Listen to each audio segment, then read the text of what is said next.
Christianity is a relationship. It is really a love affair with Jesus Christ. But why fall in love with Jesus and why continue falling in love with Him? Ito po ang ating mensahe ngayon, the Jesus of your needs. Ang Panginoong Jesus na tugon sa ating mga pangangailangan. Matthew chapter 4 verses 23 to 25. Then Jesus went throughout Galilee, teaching in their synagogues, preaching the good news of the kingdom, and healing every disease and sickness among the people.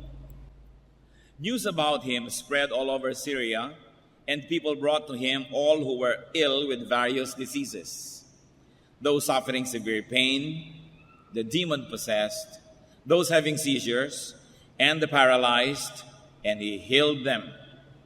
Large crowds from Galilee, the Decapolis, Jerusalem, Judea, and the region across the Jordan followed him. May the Lord speak to us personally through these words that we have shared. So what do we see here? That Jesus traveled around. Jesus went around and went everywhere to be among the people. Very especially, Jesus went to be with the needy. And Jesus preached the good news of the kingdom. We should take note here that Jesus preached the good news, not the bad news. Hindi katulad ng nakakagawian ng marami ng mga anak ng Diyos na lagi ang uumpisahan ay kontrobersiya, skandalo, yung nakakapagpaaway, mga divisive issues. But the Lord preached the good news. At ito ay tinutukoy na sa Isaiah 52 verse 7 pa lamang, how beautiful on the mountains are the feet of those who bring good news. Tayo mga Kristiyano ay meron ding dapat matutunan dito that we should bring good news to people, not just bad. And Jesus went around and healed every disease among the people. Lahat ng uri ng sakit, karamdaman, karaingan ay kanyang nilapatan ng lunas. At lahat ng ito ay kanyang ginamot. Ano po ang naging bunga ng makapangyarihang ministeryo ng Panginoon? It is a two-sided ministry. One is teaching, preaching through words, the good news. And the other side is actually healing people's diseases, which is really part of the complete good news. Baliwala na dumagdag ang iyong alam, lumalim ang iyong mga karunungan, pero may sakit ka pa rin. Baliwala na masaulo mo ang mga salita ng Diyos, ang mga laman ng Biblia, pero alipin ka pa rin ng masasamang espiritu. At dahil dyan, that the Lord ministered both to the mind and the body, both to the body and the soul. News about Him, especially news about His ability and availability, spread. Mabilis na kumalat ang balita. Ang binabasa pa lang po natin ay Matthew chapter 4. So hindi pa masyadong mahaba ang nagiging public exposure ng Panginoon, pero napakabilis kumalat ang balita tungkol sa Kanya because He had two qualities that people needed and even us, people now need today. His ability and availability. Kaya niyang magpagaling at gusto niyang magpagaling at naroon siya at nagpapagaling. Kaya niyang magpalayas ng masasamang espiritu sa mga inaalihan nito at gusto niya magpalayas at naroon siya at nagpapalayas nga ng masasamang espiritu. So what happened? People were brought to Him. Ganon na lang ang lalim ng pangangailangan ng mga tao na napakabilis kumalat sa panahon na wala pang telepono, walang text, walang cellphone, walang fax, walang telegrama, kumalat ng napakabilis ang balita.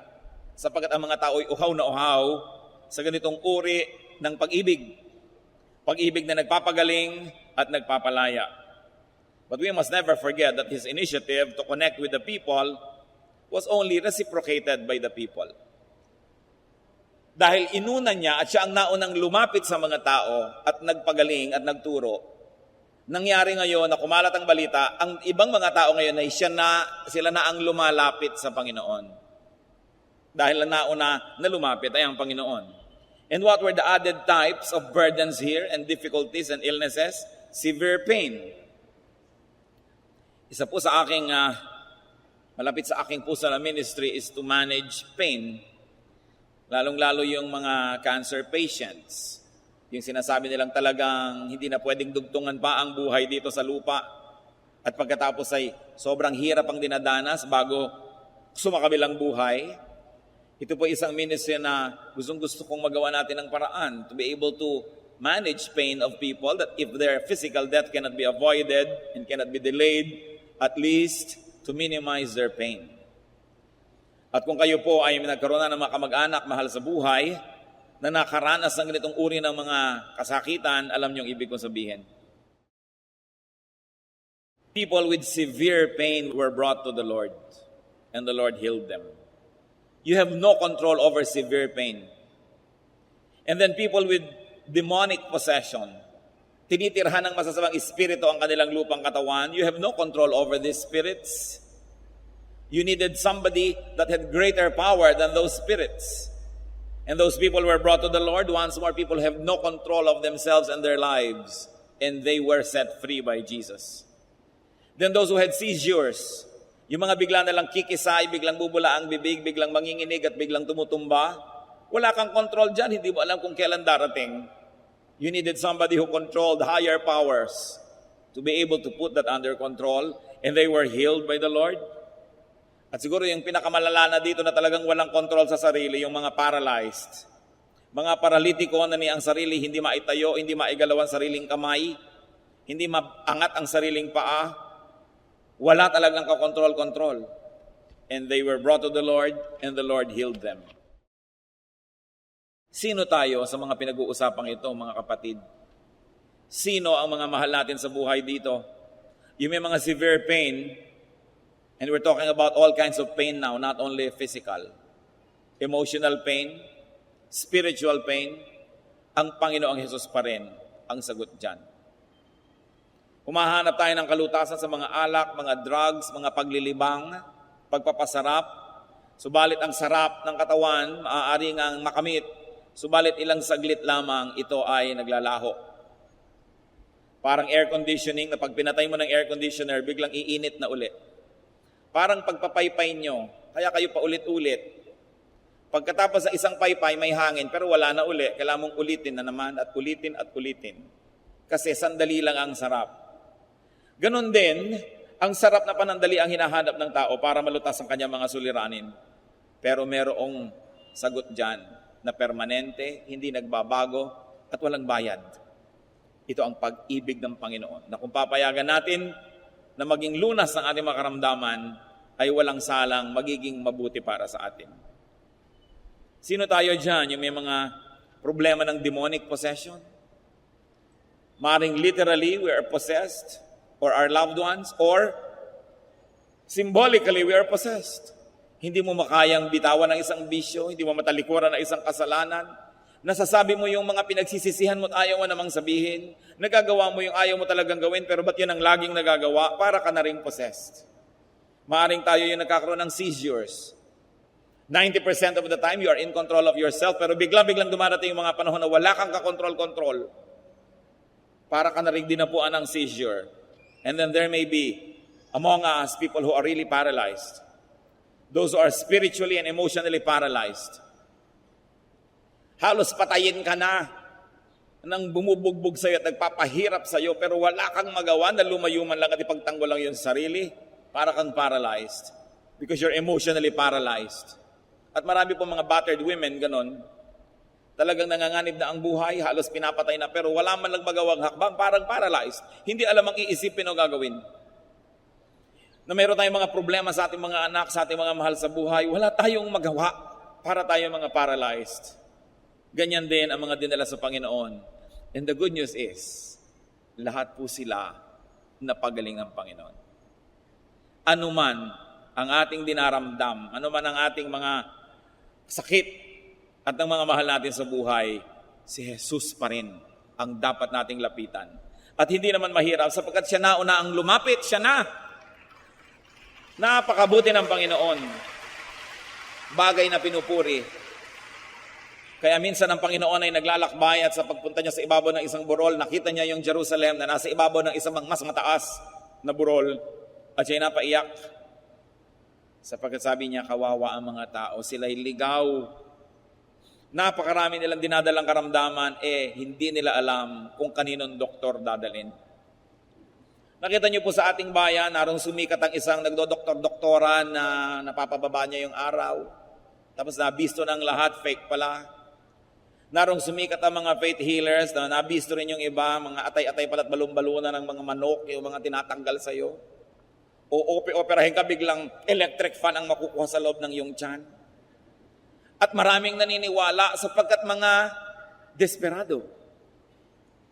Kung sinong umusong doktor doon, punta doon. O nauso ang ganitong gamot, o nauso ang ganong herb, kahit na lang saan ang tao. Sapagkat lahat ng tao ay may karamdaman. Lahat ng tao ay may kinatatakutang mga sakit. Pero si Jesus ang sagot. Kailangan nating maintindihan, we should be able to operationalize in our daily life what it means that Jesus is our healer. That Jesus is the answer to all our needs. Na kung meron tayong problemang financial, paano mangyayari na si Jesus pa rin ang solusyon? Kasi yung iba sasabihin nila, ang taong nagigipit sa patali may kakapit. So gagawa ng mga ibang paraan para malutas ang problema. Definitely mga paraan na hindi maka-Diyos. Definitely mga paraan na hindi turo ng Diyos. So anong nangyayari? Sinasabi natin, hindi solusyon si Jesus sa problema kung ito. Kailangan si Satanas ang solusyon dito. Kailangan gumawa ako ng mali para masolve to. Kasi kung tama lang, hindi pwede. Kailan natin lubos na mauunawaan ang ibig sabihin that Jesus is the answer to all our needs. And the sooner we realize that and operationalize that and make that happen in our lives, the sooner we're going to enjoy the kingdom of heaven.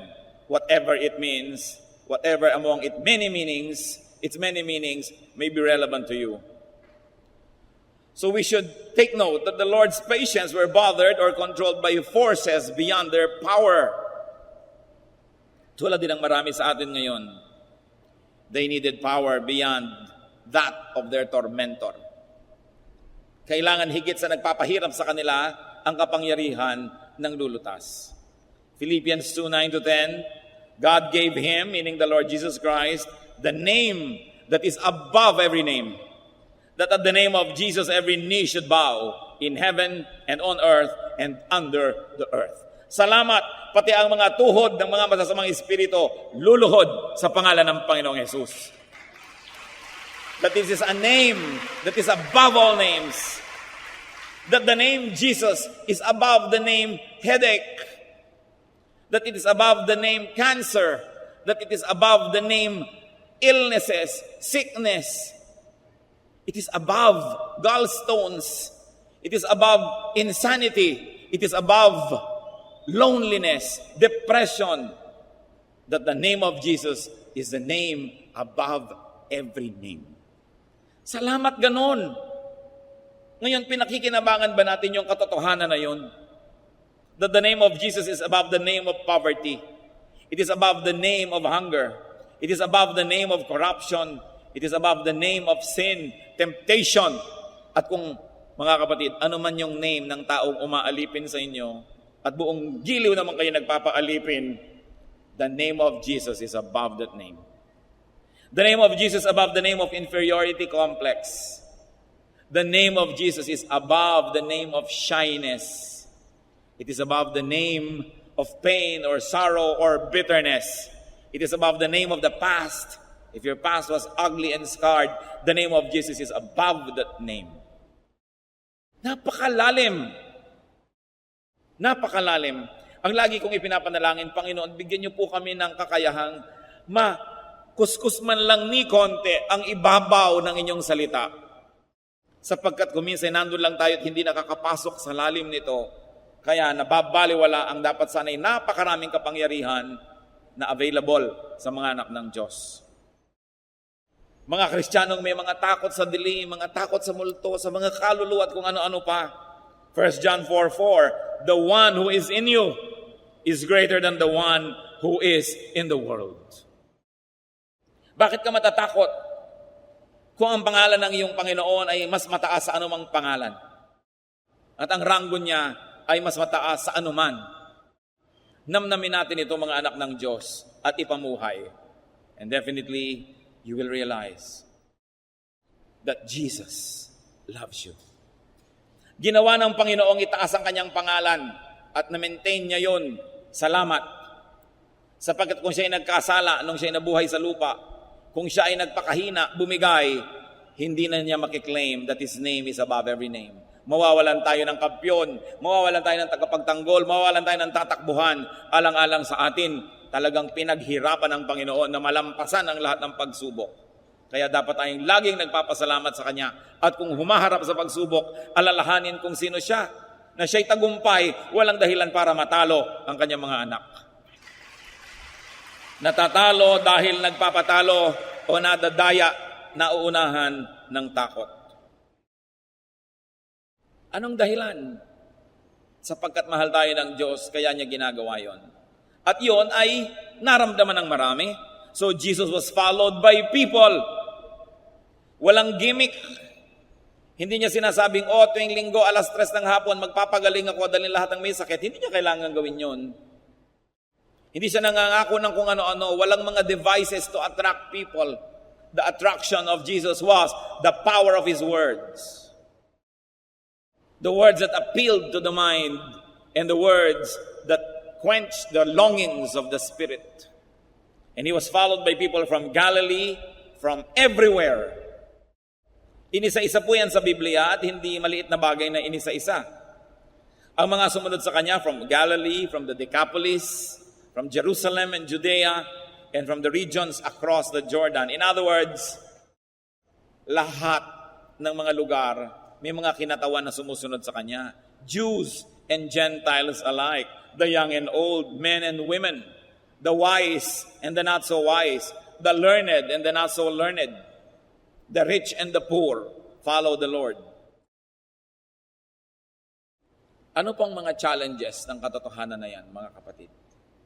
That the lovable Jesus did the first move.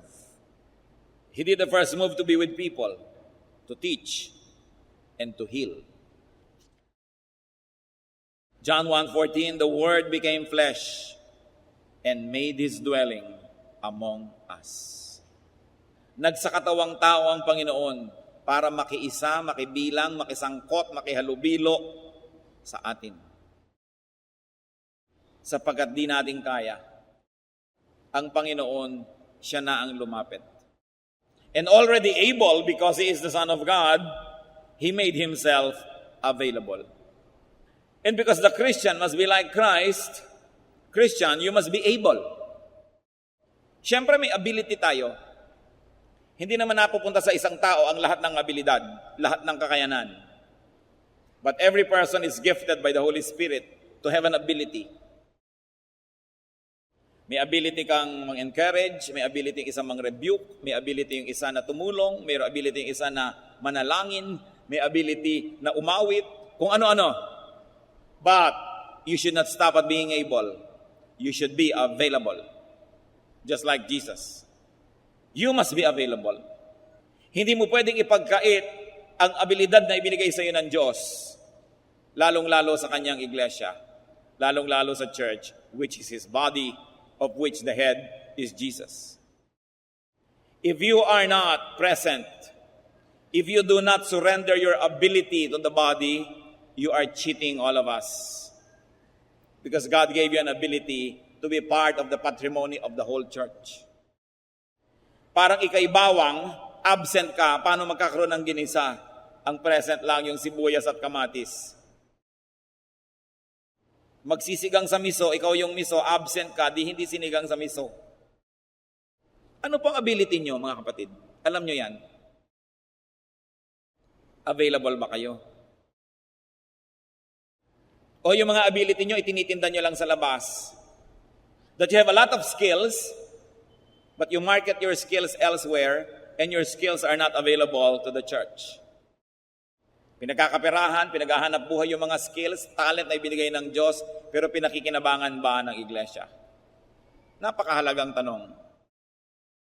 Kasi kung si Lord, able lamang at hindi naman available, di baliwala. Hindi siya nakatulong. Remember that as like Jesus, you should be able and available. Dapat available ka to pray for others. Kung hindi man, you're available to sing, to to lift up the feelings of people or to give glory to God. Or you should be able to teach. May talent ka, creative ka, artist ka, pinapakinabangan ba ng Diyos? O ginagamit ka lamang ng mga advertising agencies na hindi naman masama, pero may mas mabuti pang ginagawa at pwede namang sabay. The Lord was able and available. That's why He became effective. So the loving and lovable Jesus ministered to the mind, to the body, to the spirit. Kompleto.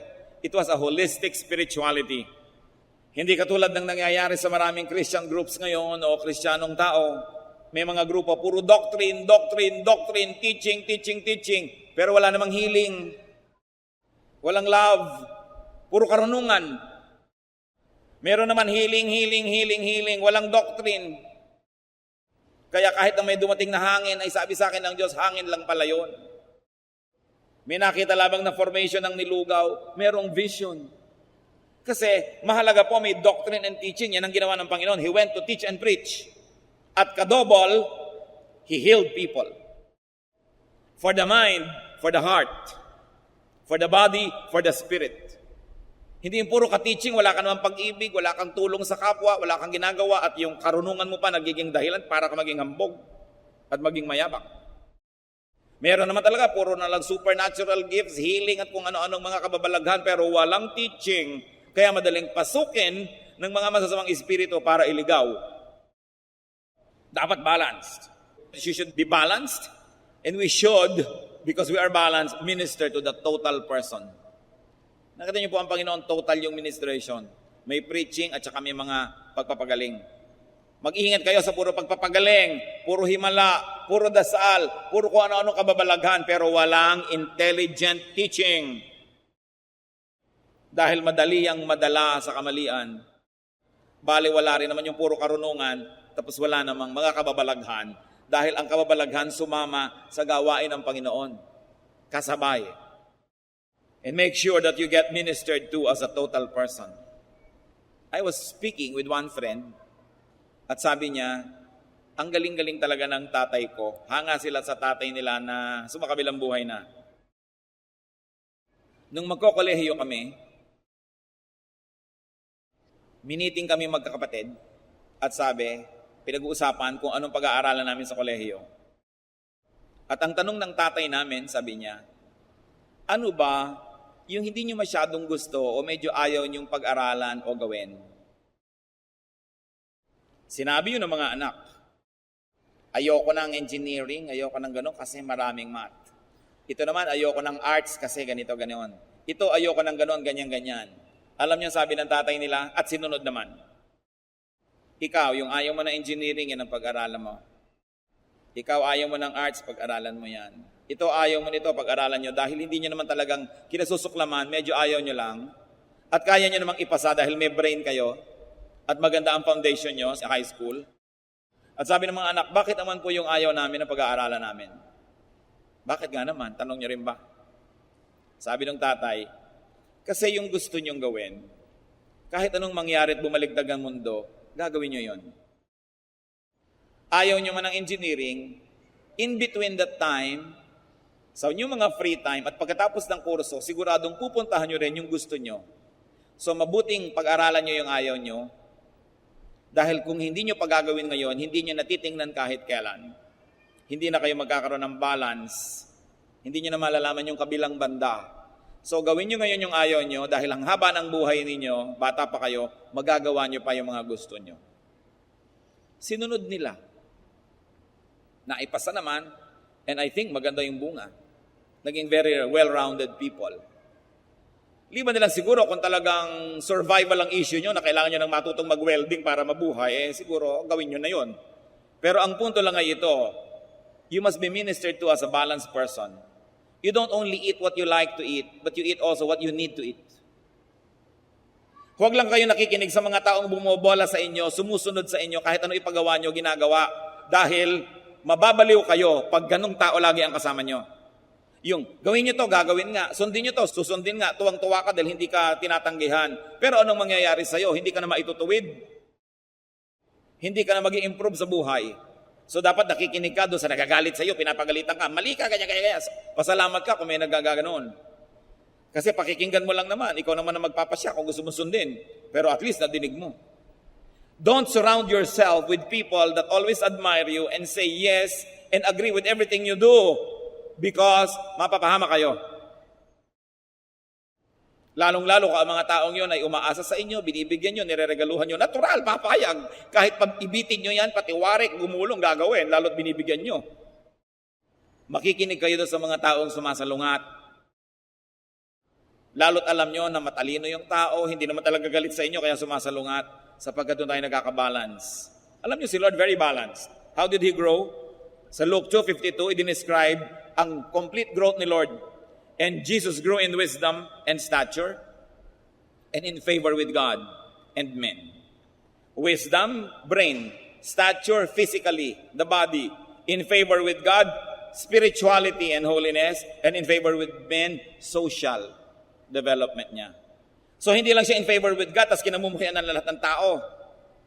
Hindi rin naman siya pabor ba sa kanya ang mga tao, tapos nagagalit sa kanya ang langit. Balanced. Lalo't meron tayong strong opinion o kaya meron kang strong desire na gawin, lalo ka dapat mag-submit sa magbibigay sa iyo ng balance. Dahil pag walang nagtutuwid sa iyo kung saan ka dadalhin ng iyong mga haka-haka at imahinasyon, you need people that will pull you back to the ground. What a gift! If there's one or two intelligent people who can tell you what you did was foolish, then you say, thank you. You are using your intelligence to correct me. Huwag nating gagayahin po yung mga hangal na nagagalit pag sila'y itinutuwid. Magpapasalamat ka sa kumakalo sa iyo pag sobra ka na. Huwag kang magagalit. Because you will be destroyed when intelligent people do not care about you and do not want to stop you. Napakalaking pagpapala na may nagbibigay ng balanse. At yan ang binigay ng Panginoon. The people were spiritually hungry, He fed them. The people were weak, He strengthened them. Balance. And you know, even now, people are harassed and burdened with pain. They are captured and imprisoned, sometimes fully controlled by evil forces, turning them into paralyzed beings. Anong relevance ni Jesus? The ministry of Jesus was to declare the truth and to set people free. Remember this. The true declaration of truth sets free. John 14:6, Jesus answered, I am the truth. And in John 8:32, you will know the truth, and the truth will set you free. Free tayo dapat sa mga umaalipin at pumipigil sa atin. Dapat ay malaya tayo mula sa mga ganyang mga sakit, lalong-lalo na emotional and spiritual illnesses. Kuminsan ay banal ka mat maka-Diyos, hindi maiwasang may sakit ang iyong katawan because we are living in this imperfect world and we probably are responsible for many of our own illnesses. But the point is, the Lord promises to give us a clean slate in a spiritual way. Yung physical, hindi laging kasama. Hindi ko mo maka-Diyos ka, paghihimalaan ka physically. Pero ang alam ko, nakita natin yan, pag maka-Diyos ka, ang himala na emotional and spiritual, laging available. Kaya kahit na yung hindi mo mapatawad dati, napatawad mo. Yung dati mo mga takot ay nalalampasan mo. Sapagkat ang mahalaga naman ang espiritu eh. Malaya man ang katawan kung nakakulong ang espiritu, baliwala. Ngayon, ikulong man ang inyong katawan ng mga sakit at kung ano-ano. Pag malaya ang inyong espiritu, literally, sky is the limit. Kaya masarap yun nangangarap at nag-i-imagine. Kahit hindi ka nakakasayaw ng balay sa iyong pangarap, nagbabalay ka, nangyayari in the spiritual world. Kaya dapat yung ating espiritu nakakalaya. Pero alam nyo, yung espiritu man, kuminsan hindi makalaya. Hindi makapag-isip ng magagandang bagay, puro negative, hindi malaya. Hindi makatulog, hindi makapamahinga. Binabagabag ng maraming bagay. Diyan, lalong-lalo na, napakahalaga ng himala ng Diyos. Meron mo magtatanong, Pastor, bakit ito? Nagdasal na kami ng nagdasal, paralyzed pa rin ang nanay ko. Hindi naman obligasyon ng Diyos na lahat ng hinihingi natin ibigay niya at hindi yan kasama sa ipinangako. Pero ang pinapangako, spiritual freedom. Emotional freedom.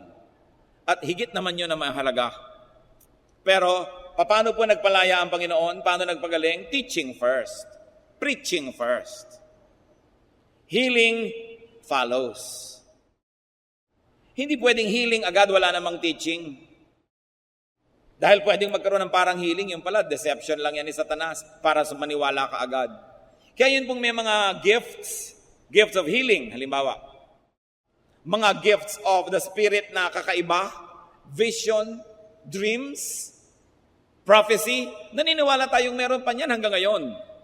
Pero, ang dapat na laging ginagawa ng taong naniniwalang meron siyang gift of a healing, of prophecy, of kung ano-ano, dapat lagi siyang nakikinig sa intelligent and spirit-filled preaching and teaching para magkabalance siya.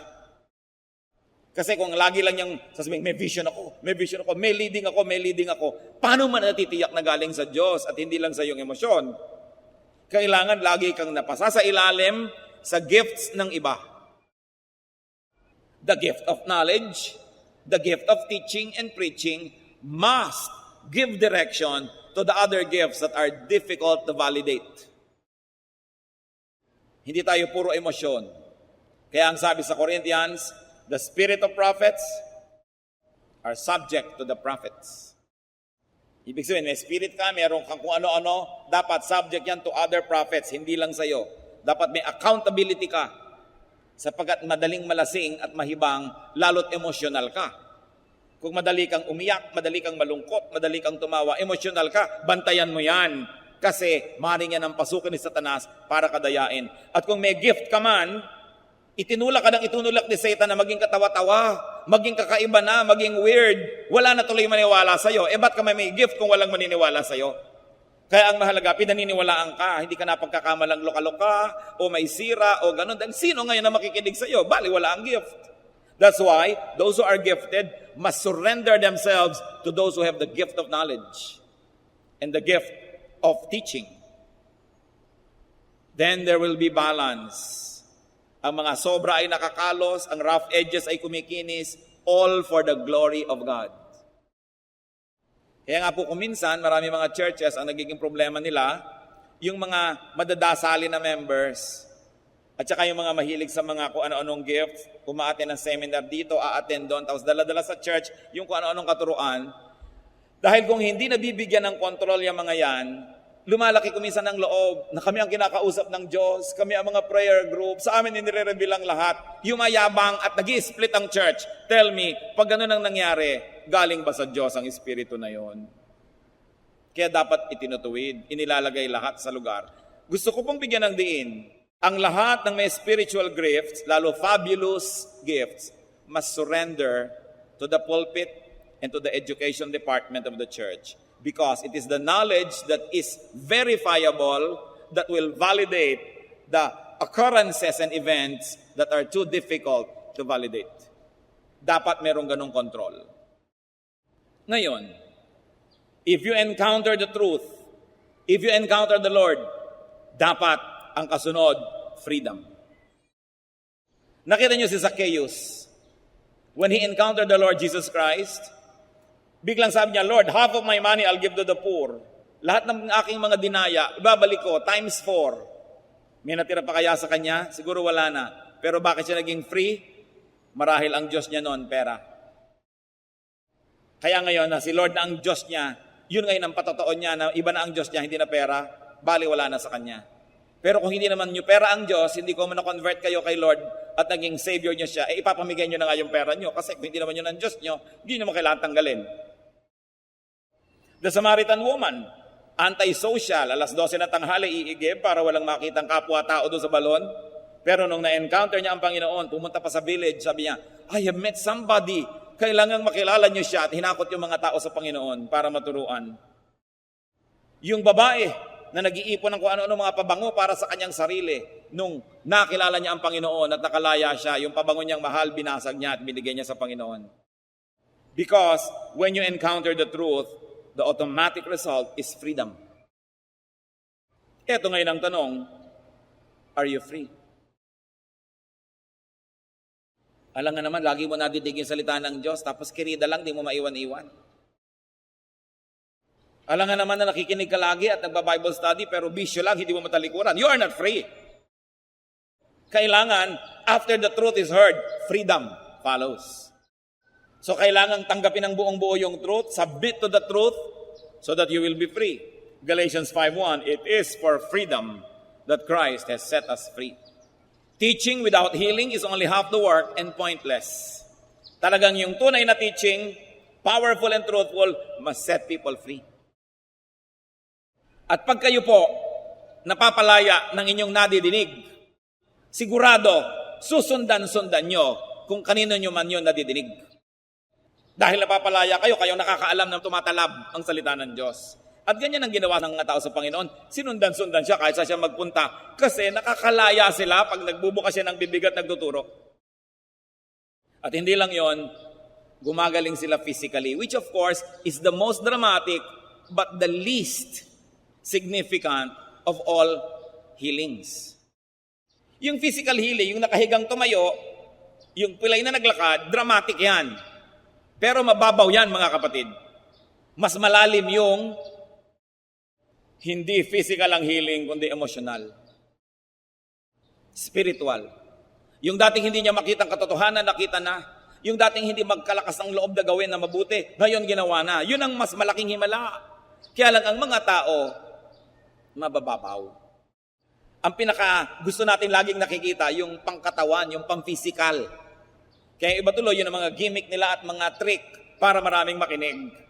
Yung mga healing, in front of the TV, blah, blah, blah, blah, blah. Makakapagsalita na, hindi mo noon malaman kung artista ba yun o inilagay doon. You know, kailangang i-emphasize yun because most of the people are always longing for physical manifestations. Kaya dinadaya tayo ng mga espiritu, lagi may mga physical dyan, dahil ang hilig ng tao. Nawa, sa maiksing buhay natin, gumradyo tayo lahat sa spiritual level na masasabi natin, Lord, may sakit ang binti ko, pagalingin niyo po. Pero kahit hindi niyo pagalingin ito at masakit pa rin, maniniwala pa rin ako sa inyo. Dahil marami kayong pinapagaling sa akin na iba, na espiritual, na hindi nakikita ng tao, hindi madaling bilangin o sukatin, pero sa akin mas mahalaga yun.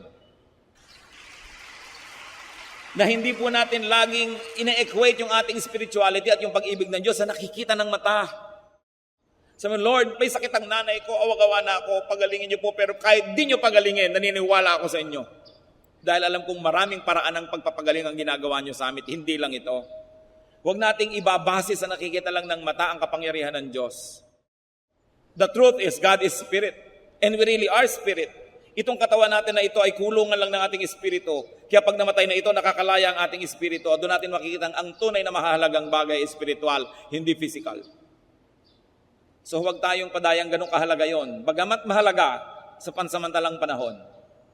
But what is not important 10,000 years from now is probably not really important. What is important is that which is eternal, that which is spiritual, that is beyond the eyes, the nose, the ears. Spiritual. Now, thank God because it doesn't change. God does not change. Hebrews 13:8. Jesus Christ is the same yesterday and today and forever. Sadly, people are still the same. Tulad ng sa binasa natin, needy of teaching, of good news, of healing, of freedom. Christians like Christ can and should be agents of teaching and healing and freedom. Kailangan makita natin na nagagamit tayo ng Panginoon para sa kagalingan ng iba, para makapagturo, to preach the good news. Of course, as we have already established, healing can be physical, healing can be spiritual. Kung sobra kayong pinagpala, parehong pagpapala dumadating. Pero kahit wala yung physical, yung tayo pinatawad sa ating mga kasalanan, yun ang pinakamalaking healing na importante.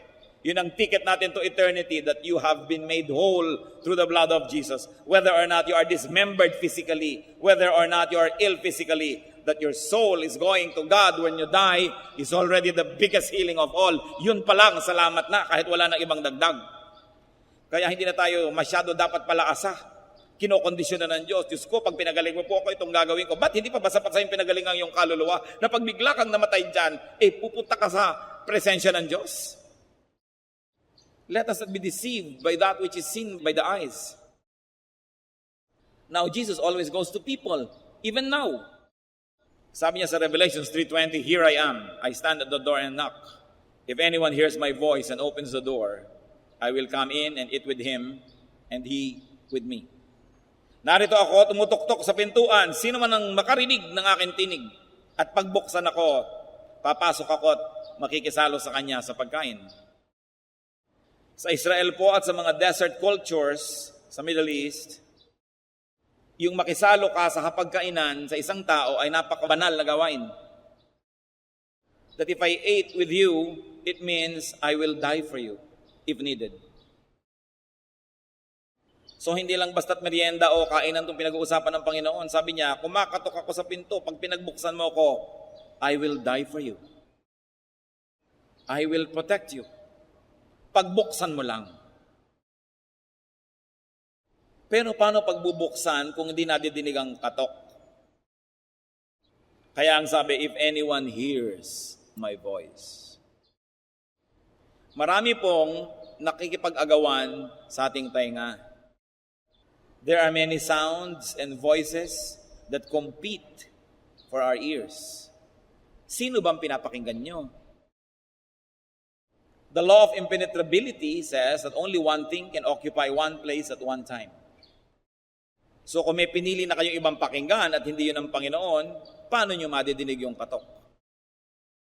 Kailangan piling-pili ang pinapakinggan. At nang sa gayon, marinig natin yung oras na pumatok ang Panginoon. At willing tayo dapat siyang pagbuksan. Lumalapit siya. At kung di man siya nakikita natin nadidinig na lumalapit, edi tayo ang lumapit. Sabi sa Jeremiah 29:13, "You will seek me and find me when you seek me with all your heart." May magsasabi, "Pastor, bakit po ganun? Parang ang layo ng Diyos. Ano man ang pagsisikap ko, hindi ko siya makita." Sabi ko, ginagawa mo sinungaling ang Diyos. Sabi sa Jeremiah 29:13, "You will seek me and find me if you seek me with all your heart." Baka hindi buong puso ang paghahanap mo. Naghahanap ka pero may kondisyon. Susunod ka pero may kondisyon.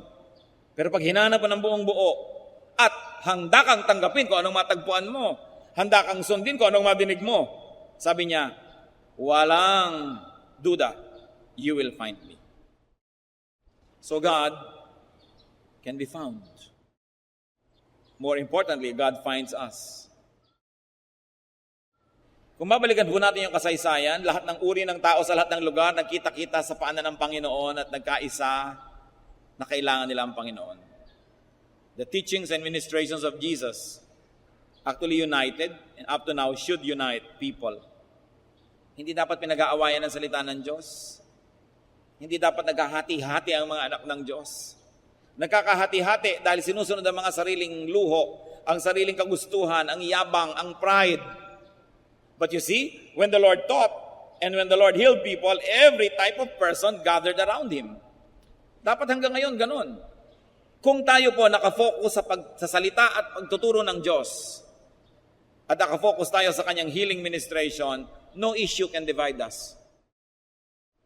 Hindi dapat naghihiwa-hiwalay, hindi dapat nagkakanikanya. Pero nangyayari yon when we are no longer focused on the teachings of Jesus. When we get focused on ourselves, when we are no longer focused on the healing possibilities through Jesus, and we want to be the healers ourselves, divisive. Kaya ang sabi ng Ephesians 4:3, make every effort to keep the unity of the Spirit through the bond of peace. Every effort. Lahat magtulong-tulong para laging may unity. Isa-isang tabi ang sarili at unahin ang ikabubuti ng katawan ni Kristo. It goes without saying that teaching should not result in division. Hindi pa tapos magturo, nagkahiwa-hiwalay, nagkagakagalit, nagpaligsakan, nag-contest. 1 Corinthians 1:12-13, if one of you says, I follow Paul, another, I follow Apollos, another, I follow Cephas, still another, I follow Christ. Is Christ divided? Was Paul crucified for you? Were you baptized in the name of Paul? Sabi ko, sinasabi natin, dito ako sa leader na ito, doon ako dito, nagkakahati-hati. Teka, sabi ganon, bakit kayo ganyan? Hati ba si Kristo? Hindi. Kaya dapat hindi nahahati ang kanyang katawan. Sino man ang gumagawa para ito'y guluhin, hatiin, yanigin, paghiwa-hiwalayin ng mga anak ng Diyos, ay hindi tumutupad sa kagustuhan ng Diyos. Siya ay sumusunod sa kagustuhan ng demonyo. Napakalinaw ng mga salita ng Diyos. At bilang Kristiyano, dapat yung ipinaglalaban, sinisikap, ginagawa ang lahat, that you be taught about the kingdom of God, that you experience the kingdom of God, that you be healed at various levels and in many ways. So welcome Jesus into every room in your house, into every compartment of your heart. Go to Jesus and bring others to Him. If you are a faithful Christian servant, you will go to people. Kayo mismo. Hindi ko maisip na may mga tao na nakatanggap ng kaligtasan, nakakakilala kay Jesus, pero hindi dinadala yon sa kanyang mga kapwa-tao. Na kaya niyang maupo sa isang lamayan, makipagkwentuhan sa mga walang katuturan mga bagay, sa exchange rate ng dollar, sa mga tungkol sa kung ano-ano mga political issues, 30 minutes, 1 hour, pero hindi nababanggit ang Panginoong Jesus. Hindi dapat yon sa mga anak ng Diyos. Kahit saan tayo magpunta tulad ni Jesus, magturo. Yun ang ginawa niya, he taught. Because when you teach, there will be healing. Ngayon yung kailangan sa aming lumakad ka lumpo, gumising ka patay, hindi ganong healing. But when you teach, the emotion, the spirit will be ministered to. And there will be healing, mostly invisible. But you are a Christian, do what Christ did. Go and teach. Luke 10:1-2, the Lord appointed 72 others and sent them 2 by 2 ahead of him to every town and place where he was about to go. He told them, the harvest is plentiful, but the workers are few. Ask the Lord of the harvest, therefore, to send out workers into his harvest field. Mga kapatid, nung ako po'y nakakilala sa Panginoon, 1973, di pa uso yan. Konti lang may Bible. Pag dala-dala mo pa nga yung Bible mo, ano yan? Wala. Ano nga yan? Ano ba? Wala nga. Ano nga yan? Bible.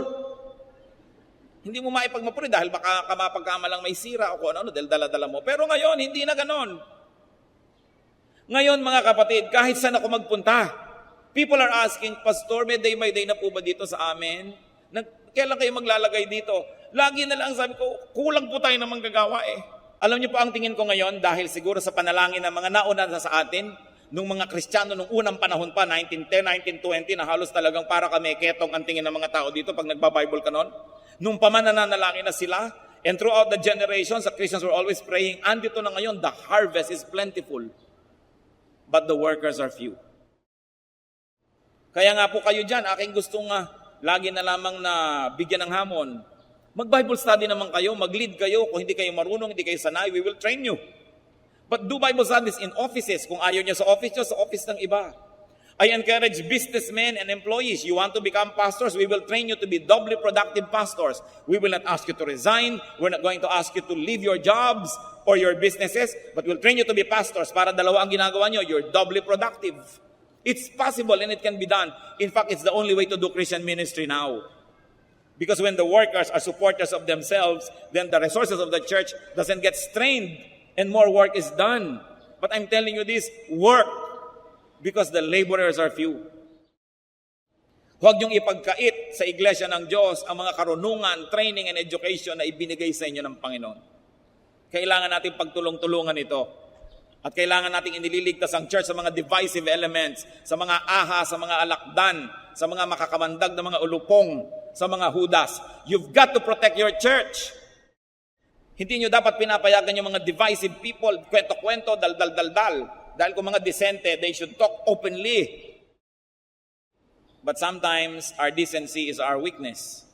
Kahit po sa ating church, mga kapatid, pag may dinidisiplina tayo, kahit anong immoralidad ang ginagawa, hindi natin pinupulpito, hindi natin pinapahiya. Why?